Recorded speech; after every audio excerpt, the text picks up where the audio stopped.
আসসালামু আলাইকুম গাইস, কেমন আছেন আপনারা? আশা করি ভালো আছেন।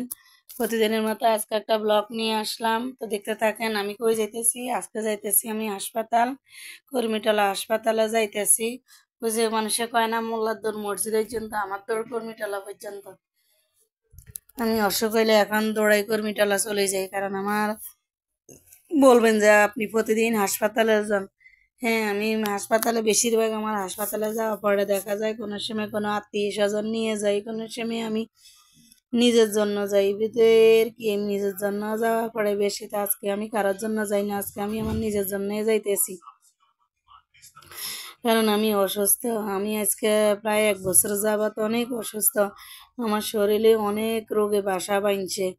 আগে যখন আমার একটু অবস্থা ভালো ছিল তখন আমার শরীরে কোনো রোগ ব্যারাম ছিল না। এখন আমি একটু বিপদেও পড়ে গেছি, আর আমার শরীরে রোগও মানে বাসা বাঁধছে। আমার শরীরে প্রায় 7-8টা রোগ।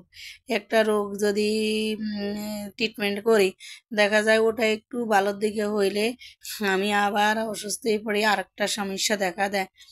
তো এই কারণে আমার বারবার হাসপাতালে যাইতে হয়। আমি প্রতি মাসের মনে হয় একটা মাসও আমার মিট যায় না। প্রতিটা মাসে আমার হাসপাতালে যাইতে হয়, প্রতিটা মাসে আমি ডাক্তার দেখাইতে হয়।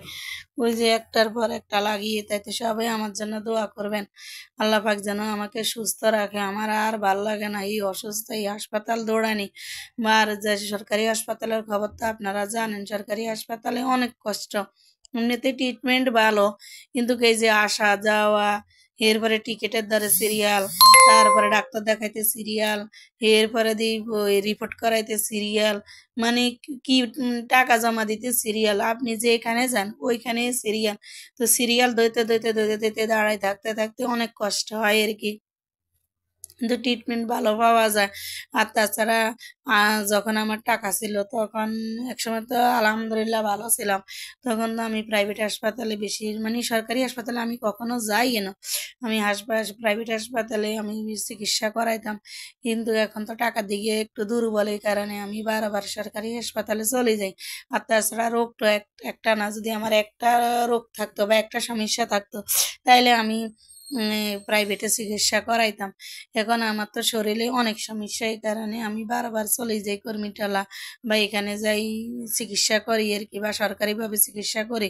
কারণ রোগ তো বেশি এর কি। তো এখানে আসলাম, যাক আমার উম, আজকে থেরাপি বা ডাক্তার দেখানি, পরীক্ষা নিরীক্ষা কিছু করাইছি, কিছু আমার বাকি রয়ে গেছে। এগুলা পরবর্তীতে আবার করাইতে হবে। এখানে এখন আমি হাসপাতাল থেকে বের হয়ে গেলাম। আর এই যে দেখেন, হাসপাতালে আজকে আসি, আমার কাছে অনেক খারাপ লাগছে, কারণ আমি ফুলকে অনেক পছন্দ করি। ফুল আমার মনে হয় যেন একটা জান। এই যে হাসপাতালে আসলে আমি এর আগে আগে ভিডিওতে আপনাদের কাছে মানে দেখাইছি হাসপাতালের সামনে কি সুন্দর ফুল ছিল। এখন ওই ফুলগুলা এরা উঠে ফেলাইছে, উঠে ফেলে এখন নতুন করে পাশে দিয়ে আবার অন্য ফুল গাছ রোপণ করছে। হয়তো আবার একসময় আসলে আপনাদেরকে দেখাইতে পারবো আর কি। আজকে যাই ওই ফুলগুলা না দেখি, আমার কাছে খারাপ লাগছে। এর কি পরে যাক, এখন আমি বাসায় ডাক্তার দেখাই বাসায় চলে আসছি। আসি, এই যে আমি উঠছি আর কি। দুপুরে তো যাক রান্না করে যাইতে পারি না, আমার হাজবেন্ড হে রান্না টান্না করছে, খাওয়া দাওয়া করছি, ঘুমাইছি। এরপরে উঠলাম ছাদে বিকালে গাছে পানি দেওয়ার জন্য। তো এই আপনাদের সাথে একটু শেয়ার করতেছি আর কি। পানি টানি এগুলো তো শেয়ার করি না, ছাদের আশপাশগুলা মানে আপনাদের সাথে একটু শেয়ার করতেছি। দেখেন কেমন দেখা যায়। ওই যে গাছে আগে বেগুন ছিল, এখন বেগুন নাই, অনেক সবজি এখন নাই। আর এই যে এখন আপনাদের সাথে দেখেন আমার শাক সবজিগুলো শেয়ার করতেছি। তো যাক, আমার ভিডিওটা কেমন লাগছে আপনাদের মাঝে, ভালো লাগলে লাইক কমেন্ট শেয়ার সাবস্ক্রাইব করবেন আর আমাকে দোয়া করবেন। আসসালামু আলাইকুম।